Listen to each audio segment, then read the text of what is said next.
KRS ಪಕ್ಷ. ಕರ್ನಾಟಕ ರಾಷ್ಟ್ರ ಸಮಿತಿ ಪಕ್ಷಕ್ಕೆ, ಕೆಆರ್ಎಸ್ ಪಾರ್ಟಿಗೆ, ಭ್ರಷ್ಟರೇ, ನಾಡ ಪ್ರೇಮಿಗಳೇ,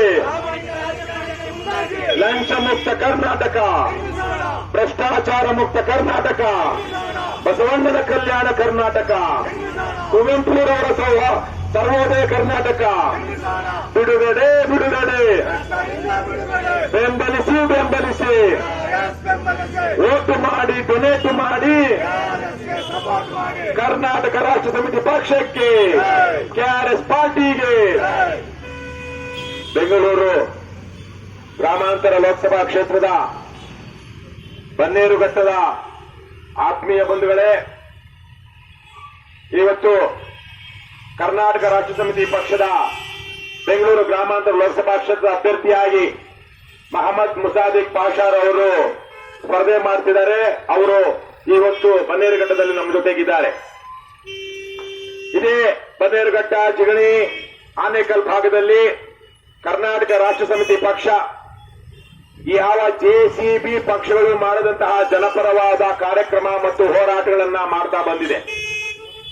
ಜನರಿಗೆ ಧೈರ್ಯ ಸ್ಥೈರ್ಯ ಕೊಡುವಂತಹ ಪ್ರಜಾಪ್ರಭುತ್ವದಲ್ಲಿ ಘನತೆ ಗೌರವದಿಂದ ಬದುಕುವಂತಹ ಕಾರ್ಯಕ್ರಮಗಳು ಹೋರಾಟಗಳನ್ನ ರೂಪಿಸಿ ಮಾಡ್ತಾ ಇರುವಂತಹ ಏಕೈಕ ಪಕ್ಷ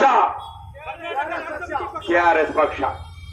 ಈ ಜನತಾದಳ, ಕಾಂಗ್ರೆಸ್, ಬಿಜೆಪಿ ಅನ್ನುವಂತಹ ನಮ್ಮ ರಾಜ್ಯದ 3 ರಾಷ್ಟ್ರೀಯ ಪಕ್ಷಗಳು ಚುನಾವಣಾ ಸಮಯದಲ್ಲಿ ಹಣ ಹಂಚಿ, ಹೆಂಡ ಕುಡಿಸಿ ಚುನಾವಣಾ ಅಕ್ರಮಗಳನ್ನ ಮಾಡಿ ಕಾರ್ಯಕರ್ತರನ್ನ ಅಡ್ಡದಾರಿ ಇಡಿಸಿ ರಾಜ್ಯದ ರಾಜಕಾರಣವನ್ನೇ ಹಾಳು ಮಾಡಿರುವಂತಹದನ್ನ ನಾವು ನೋಡ್ತಾ ಬಂದಿದ್ದೇವೆ. ಮಾಧ್ಯಮಗಳಲ್ಲಿ ವಿಸ್ತೃತವಾಗಿ ಚುನಾವಣಾ ಅಕ್ರಮಗಳ ಬಗ್ಗೆ ವರದಿ ಆಗ್ತಾ ಇದೆ.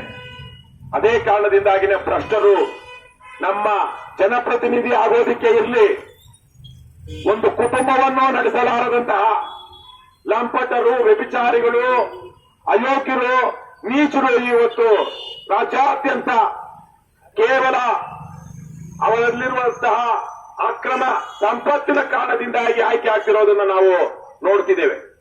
ಅದೇ ಕಾರಣದಿಂದಾಗಿಯೇ ಬಹಳ ಸಮೃದ್ಧವಾದ, ಶ್ರೀಮಂತವಾದ ರಾಜ್ಯ ನಮ್ಮದು.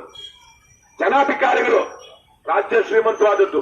3,70,000 ಕೋಟಿಗಿಂತ ಹೆಚ್ಚಿನ ಬಜೆಟ್ ಈ ವರ್ಷ ನಮ್ಮ ರಾಜ್ಯದ್ದು. ಹಾಗಾಗಿ ನಮ್ಮ ಎಲ್ಲ ಸಂಪತ್ತು ಏನಿದೆ, ನಾವು ಯಾರನ್ನ ಆಯ್ಕೆ ಮಾಡಿದ್ದೇವೆ ಅವರ ಹತ್ರ ಇದೆ.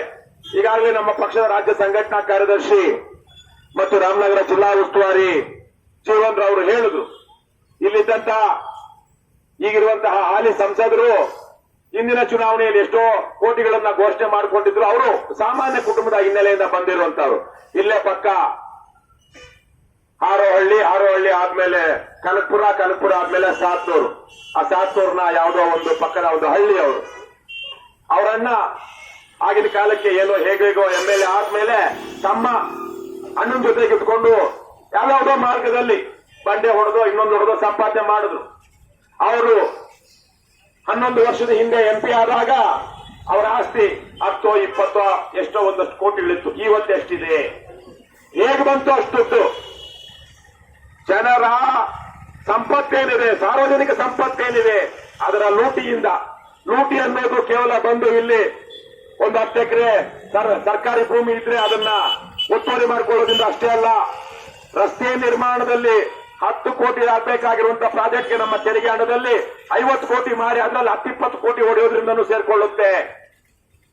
ಹಾಗೇನೆ ನಮಗೆಲ್ಲ ಸೇರಿರುವಂತಹ ಸಾರ್ವಜನಿಕ ಆಸ್ತಿಯನ್ನ ಖಾಸಗಿಯವರಿಗೆ ಪರಭಾರೆ ಮಾಡೋದ್ರಲ್ಲಿ ಅವರು ತಗೊಳ್ಳೋ ಕಮಿಷನ್ ಅಲ್ಲಿ ಸೇರ್ಕೊಂಡಿರುತ್ತೆ. ಸರ್ಕಾರಿ ಅಧಿಕಾರಿಗಳನ್ನ ಈ ಸ್ಟೇಷನ್ ಅಲ್ಲಿ ಲೂಟಿ ಮಾಡಿದ ಸಾಕು, ಇಲ್ಲಿಗಿಂತ ದೊಡ್ಡ ಸ್ಟೇಷನ್ ಅಲ್ಲಿ ಲೂಟಿ ಮಾಡಬಹುದು, ಇನ್ನೊಂದು ತಾಲೂಕು ಕಚೇರಿಯಲ್ಲಿ ಲೂಟಿ ಮಾಡಬಹುದು, ಲಂಚ ತಗೊಳ್ಬಹುದು ಅಂತ ಭಾವಿಸುವಂತ ಅಧಿಕಾರಿಗಳ ಹತ್ರ ದುಡ್ಡು ತಗೊಂಡು ಟ್ರಾನ್ಸ್ಫರ್ ಮಾಡೋ ದಂಧೆಯಲ್ಲಿರುತ್ತೆ. ಪ್ರತಿಯೊಂದರಲ್ಲೂ ಮೋಸ, ವಂಚನೆ, ಜನದ್ರೋಹಿ ಕೆಲಸಗಳು ಮಾಡೋದ್ರಿಂದಲೇ ಅವರಿಗೆ ಶ್ರೀಮಂತಿಗೆ ಬಂದಿದೆ. ಇಲ್ವೇನಪ್ಪ ಅಣ್ಣ? ವಿದ್ಯಾವಂತರ ತರ ಕಾಣಿಸ್ತೀರ ನೀವೆಲ್ಲ, ಹೌದೋ ಇಲ್ವಾ? ಯಾರಿಂದ ಬಂದವ್ರ ಫಲ? ಯಾರಿಂದ? ನಮ್ಮಿಂದ, ನಮ್ಮ ಓಟಿಂದ. ಇವನೇನ್ ರಾಜನ ಮಗನ? ರಾಜ ಮುಂದಿನ ವರ್ಷನೂ ಇವನೇ ರಾಜ, 10 ವರ್ಷನೂ ಸಾಯ್ತಂಕ ಇವನೇ ರಾಜ ಅನ್ನೋದಕ್ಕೆ 5 ವರ್ಷಕ್ಕೊಂದ್ಸಲ ಸಾಯ್ತಾರೆ, 5 ವರ್ಷಕ್ಕೊಂದ್ಸಲ ನಾವು ಬದುಕಿಸ್ತೀವಿ ಅಲ್ವಾ? ಈ ಸಲಕ್ಕೆ ಏನಾದ್ರು DK ಸುರೇಶ್ ಹತ್ರ ಮುಗೀತು, ಇನ್ನು 5 ವರ್ಷ ಕಾಯ್ಬೇಕು MP ಆಗ್ಬೇಕು ಅಂದ್ರೆ. ಹಿಂದೆ ಯಾರ್ಯಾರು ಇದ್ರು ಈ ಕ್ಷೇತ್ರದಲ್ಲಿ, ಚಂದ್ರಶೇಖರ್ ಮೂರ್ತಿ ಅಂತ, ಅದಾದ್ಮೇಲೆ ದೇವೇಗೌಡರು, ಅದಾದ್ಮೇಲೆ ತೇಜಸ್ವಿನಿ, ಆಮೇಲೆ ಕುಮಾರಸ್ವಾಮಿ, ಈಗ ಇವರು, ಹೀಗೆ ಅವರೆಲ್ಲ ಆವತ್ತು 5 ವರ್ಷಕ್ಕೆ ಜನರ ಮುಂದೆ ಬರಲೇಬೇಕು. ಆದ್ರೂ ಜನ ಅವ್ರನ್ನ ಯಾಕೆ ಗೆಲ್ಲಿಸ್ತಾರೆ ಯೋಚನೆ ಮಾಡಿ. ಜಾತಿ ನೋಡ್ಕೊಂಡು ಹಣಕ್ಕೆ ಹೆಂಡಕ್ಕೆ ಮತಿಭ್ರಮಿತರಾಗಿ, ಏನು ಮತಿಭ್ರಮಿತ ಅಂದ್ರೆ ತಲೆ ಕೆಟ್ಟು ರಣ ಬಿಸಿಲು ಇದು. ಈ ಸಲ ರಣ ಬಿಸಿಲಿದ್ದಾಗ ನಮ್ಗೆಲ್ಲ ಒಂದ್ ಸ್ವಲ್ಪ ಮೈ ಒಂಥರ ಕಿರಿಕಿರಿ ಅನ್ನಿಸ್ತಾರೆ ಬೇಲ್ವೇನಪ್ಪ. ಬಿಸಿಲಲ್ಲಿ ಓಡಾಡಿದ್ರೆ ಯಾರಾದ್ರೂ ಏನಾದ್ರೂ ತುಳಿದ್ಬಿಟ್ರೆ ಸಾಕು, ಹಂಗೆ ಮೈ ಮೇಲೆ ಒಳ್ಳೆ ಹಾವು ಕಚ್ಚಕ್ ಹೋದಂಗೆ ಹೋಗ್ತೀವಿ. ಹೌದಾ ಇಲ್ವಾ? ಅನುಭವ ಆಗಿದೆಯಣ್ಣ. ಒಳ್ಳೆ ತಂಪಾಗಿರುವಾಗ ಯಾವನು ಮೈ ಮೇಲೆ ಬಿದ್ರು ಹುಷಾರಪ್ಪ ಅಂತೀವಿ. ಅದೇ ಬಿಸಿಲಲ್ಲಿ ನಾವು ಬೆಳೆದುಕೊಂಡಿರೋವಾಗ ಮತ್ತೆ ಯಾವನೋ ತುಳಿದ್ರು ಸಹಜ ಅದು. ಇಂತಹ ಬಿಸಿಲಲ್ಲಿ ನಾವು ಯೋಚನೆ ಮಾಡಿದಿರ ಕಳ್ಳರಿಗೆ, ಕದೀಮರಿಗೆ, ಅಯೋಗ್ಯರಿಗೆ ಓಟ್ ಹಾಕಿದ ಕಾರಣಕ್ಕಾಗಿ ಇವತ್ತು ಅವರು ನಮಗೆ ಆಡಳಿತ ಕೊಡ್ತಾ ಇಲ್ಲ. ಏನ್ ಮಾಡ್ತಾ ಇದ್ದಾರೆ? ಆಳ್ತಾ ಇದ್ದಾರೆ ನಮ್ಮನ್ನ ಗುಲಾಮರನ್ನಾಗಿ ಮಾಡ್ಕೊಂಡು. ಅದನ್ನ ಬದಲಾವಣೆ ಮಾಡಿ ನಿಮ್ಮ ಮಕ್ಕಳಿಗಾಗಿ, ನಿಮಗಾಗಿ ನೀವು ಪ್ರಜಾಪ್ರಭುತ್ವದಲ್ಲಿ ಈಗಾಗಲೇ ಹೇಳಿದಂಗೆ ಗೋಪ್ಯ ಮತದಾನ, ರಹಸ್ಯ ಮತದಾನ, ನೀವು ಯಾರಿಗೂ ಓಟ್ ಹಾಕ್ತೀರಾ ಅಂತ ಯಾರಿಗೂ ಗೊತ್ತಿಲ್ಲ, ಯಾರಿಗೂ ಗೊತ್ತಾಗೋದಿಲ್ಲ. ನೀವಾಗ ನೀವು ಹೇಳ್ಕೊಳ್ಬೇಕಷ್ಟೇ. ನಾನು ಹೋಗ್ಬಿಟ್ಟು ಅವನು ನನ್ಗೆ 500 ರೂಪಾಯಿ ಕೊಟ್ಟಿದ್ದ, ಅವ್ನು ಓಟ್ ಹಾಕಿ ಬಂದೆ ಅಂತ ನೀವೇ ಹೇಳ್ಕೊಳ್ಬೇಕು. ನನಗೆ ಬಾರಿ ತಿನ್ನಿಸ್ತಾ ಅವ್ನು ಓಟ್ ಹಾಕ್ತೆ ಅಂತ ಹೇಳ್ಬೇಕು. ಇಲ್ಲ, ನಮ್ ಜಾತಿಯವನು ಅವನು ಹಲ್ಕ ನನಗೆ ಗೊತ್ತು, ಆದ್ರೂ ನಾನು ಬೇಕಾಗುತ್ತಾ ಹಲ್ಕಾಗೆ ಓಟ್ ಹಾಕ್ತೆ ಅಂತ ನೀವೇ ಹೇಳ್ಕೊಳ್ಬೇಕು. ನೀವ್ ಹೇಳ್ಕೊಳ್ಳಿದ್ರೆ ನಿಮ್ ಓಟ್ ಯಾರಿಗೆ ಬಿದ್ದಿದೆ ಅಂತ ಸ್ವಲ್ಪ ಹೊತ್ತಾದ್ಮೇಲೆ ನಿಮಗೂ ಮರ್ತವ್ರೆ, ನಿಮ್ಗೂ ಗೊತ್ತಾಗಲ್ಲ. ಹಾಗಾಗಿ ಭಯ ಪಡ್ಬೇಡಿ, ಒಳ್ಳೆಯವ್ರಿಗೆ ಬೆಳಕಿಸೋಣ, ಒಳ್ಳೆಯವ್ರ ಜೊತೆ ನಿಂತ್ಕೊಳ್ಳಿ. ನಮ್ಮ ಇಲ್ಲಿ ಸ್ವಾಮಿ ಸೇರಿದಂತೆ, ನಮ್ಮ ನವೀನು ಸೇರಿದಂತೆ, ಈ ಭಾಗದಲ್ಲಿ ಆನೇಕಲ್ ತಾಲೂಕಿನಲ್ಲಿ ಮಹೇಶ್ ರೆಡ್ಡಿ ಸೇರಿದಂತೆ ಹಲವಾರು ಜನ, ಇದೇ ಬನ್ನೇರುಘಟ್ಟ ಜಿಗಣಿ ಪೊಲೀಸ್ ಸ್ಟೇಷನ್ ಸೇರಿದಂತೆ ಹಲವಾರು ಕಡೆ ಹೋರಾಟ ಮಾಡಿದ್ದಾರೆ ಜನರ ಹಕ್ಕುಗಳಿಗಾಗಿ. ಬೇರೆ ಯಾವುದೋ ಪಕ್ಷದ MLAಗೋ ಇನ್ನೊಬ್ಬನಿಗೋ ಹೇಳಿದ್ರೆ ಅವ್ರ ಜೊತೆ ಫೋನ್ ಮಾಡ್ಬಿಟ್ಟು ಡೀಲ್ ಮಾಡ್ಕೊಳ್ತಾರೆ, ಒಂದ್ 5,000 ತಗೊಂಡ್ಬಿಟ್ಟು ಕಳ್ಸ್ಬಿಡ್ರಪ್ಪ ಅಂತ. ಇಲ್ವೇನಪ್ಪ? ಸ್ಟೇಷನ್ಗಳಲ್ಲಿ ಅದೇ ತಾನೇ ವ್ಯವಹಾರ ಆಗೋದು.